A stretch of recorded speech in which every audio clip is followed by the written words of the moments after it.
Parfois, les gestes les plus simples de miséricorde peuvent changer votre destin au moment où vous vous attendez à la chute. Qui aurait pensé qu'un instant de courage devant une bête en colère deviendrait la clé de la délivrance du châtiment le plus sévère?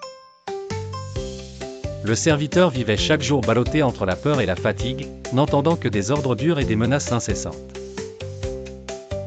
Pendant des années, il n'avait connu que l'humiliation et l'échec, jusqu'au jour où il porta son cœur blessé et s'enfuit dans la forêt sombre. Là, entre les ombres des arbres et les chants des oiseaux, il entendit un faible gémissement. Suivant la source du son avec prudence, il aperçut un lion immense se tordant de douleur, une épine épaisse enfoncée dans sa patte, incapable de marcher. Le serviteur, pris de peur, fut vaincu par la miséricorde et s'approcha doucement, son cœur battant fort. Il tendit sa main tremblante et retira l'épine avec précaution, tandis que les larmes de douleur dans les yeux du lion se mêlaient à une gratitude silencieuse. Le lion se contenta d'un regard doux avant de quitter le serviteur et de s'éloigner lentement dans la forêt.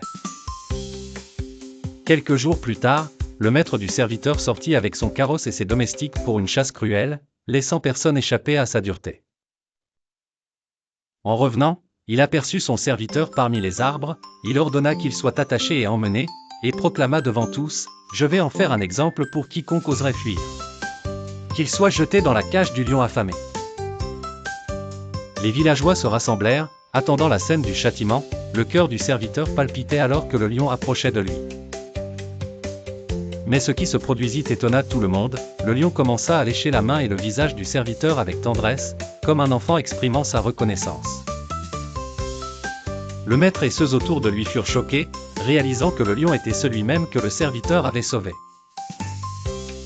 Sous l'effet de la situation, le maître ordonna la libération du serviteur et de tous les animaux, ressentant pour la première fois ce que signifie la miséricorde.